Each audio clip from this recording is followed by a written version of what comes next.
Hi, Josh. Holly Kane with the NASCAR Wire Service.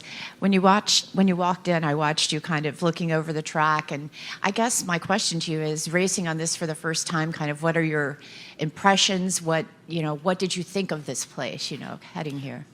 Yeah, no, I'm obviously really excited to be here and be in the Cup Series, get to compete on Sunday, and what's one of the most prestigious races I think that NASCAR's always done that we've missed the last couple years. So it's definitely feels different coming here to run the oval than it did the road course. I think just getting to take in the oval and just the history behind it is something that's going to be really fun. So yeah, this is my first time up here, so I was checking things out a little bit, but it's definitely exciting to be back on the oval and hopefully we can put on a good race Sunday.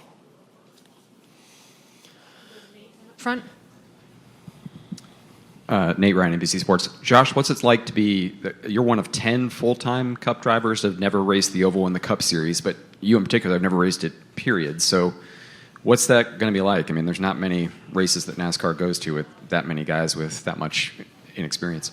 Yeah, it's definitely a unique scenario. It's really probably one of the only ovals that I haven't been to yet that we go to. So, thankfully, I have opportunity to race in the Xfinity race. I think that'll be useful to get on track and practice in that, and then obviously have that race under my belt by the time Sunday comes around, so that hopefully I can get some needed experience in that race. And other than that, I feel like we've prepared the best we can, and having a 50-minute practice will help too. So put all those things together, it should be all right. And I think that this place I will race similar to maybe Pocono or Michigan, where we've had some pretty good cars. Hopefully everything go to plan. The fact that it's the first time that the next gen races on the oval here too, does that even it out at all, do you think, that even the veterans, like Larson or Keselowski, a guy who's won here, doesn't have the experience of racing that car here? Yeah, I think even the guys that haven't been here or raced the old style car here probably still have some of the same feelings that I have approaching this again with the next gen. So it'll be a learning experience for all of us, but like I said, with a little bit extended practice, that should help, and we'll go out there and do it and see what happens. Go up front.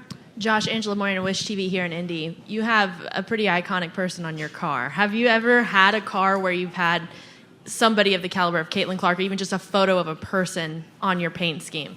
No, I don't think so. It's it's been a fun week for sure. Obviously, starting our partnership with Panini has been really cool. They have a huge presence in NASCAR and in sports in general. So for them to use the hood of our race car to draw attention to the Caitlin Clark collection that's out now is really cool. So I think it's been a popular week on social media for our 4-car, which is the point of all this, and it's been pretty fun.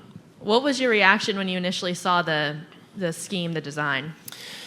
Yeah, I think, over the last couple of weeks, we knew this was kind of coming together and was, ironing out all the details. So it's cool, right? Like, I think that's the biggest thing about it. It's a great way to bring everything together and start this partnership with Panini. And, having her on the car is a great way to start, right? Because she's had a tremendous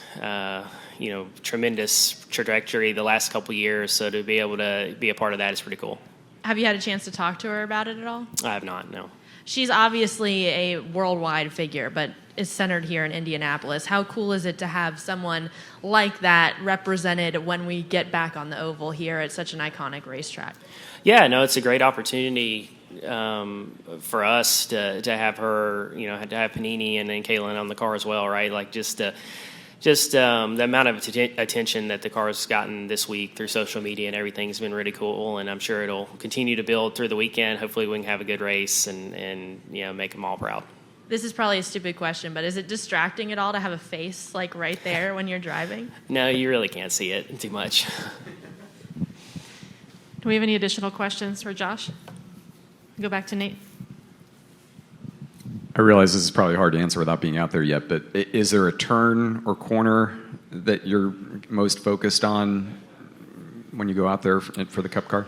It seemed like in just our normal prep that turn 1 is the hardest corner to get through. I don't really know why that is. I talked to Rodney a little bit about that, and he kind of felt that that was a similar experience when they raced here with the old car. So I don't know if it's just the angle or the visuals or whatever that that seems like where turn 1 and 2 kind of expose your car a little bit more in the simulator, just how it turns and everything. So I don't know. We'll find out if that's real or not, I guess, here soon. And you just mentioned Rodney. I'm remiss if I don't ask about that. I mean, he's won here, obviously, and has a ton of experience. Like, have you leaned on him a lot in prepping for this? Are you expecting to lean on him a lot this weekend?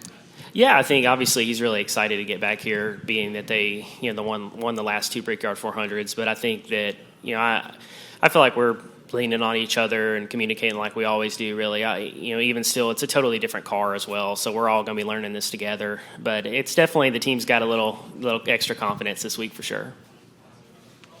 Go to Bob. Bob Pockers, Fox Sports. You have a young daughter. You have another girl on the way. So I'm curious, having Caitlin Clark on the car, is that any more special or meaningful, or do you feel like that's a, just as far as a role model and females can accomplish anything kind of thing to preach to your daughters? Yeah, no, for sure. I mean, it's it really is a great opportunity to have her on the hood of our race car, and the amount of reach and popularity she's gained over the last couple of years has been, really, really amazing to watch, and just how it's kind of transcended women's basketball, right? Obviously, being a girl dad, I guess, you don't necessarily put the two together right now, but as she grows older, I'm sure that it'll definitely be a pretty cool thing to look back on as she continues her career. Any other questions for Josh? Come up here in the front. Hi, Josh. Al Stilley from Hoosier Times newspapers. You've got Panini for this race here. What does that look like down for the future, and what does 2025 look like for you? Yeah, the Panini partnership, they're going to be an associate for us the rest of the year, and hopefully on the car again. I think we're working through all that, and for 2025, I'm headed to the Wood Brothers to drive the 21 car, so I'm excited about that. But we still have a lot of racing to do with the 4 team. Will this sponsorship go with you, or do you know yet? Oh, I don't have any yet.